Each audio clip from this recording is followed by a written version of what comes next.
Installing a boot media.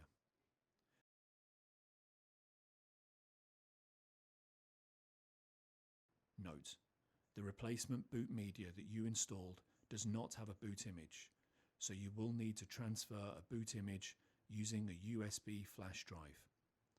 Refer to the education course for the procedure. Align the edges of the boot media with the boot media socket and then gently push it into place. Secure the boot media with the screw.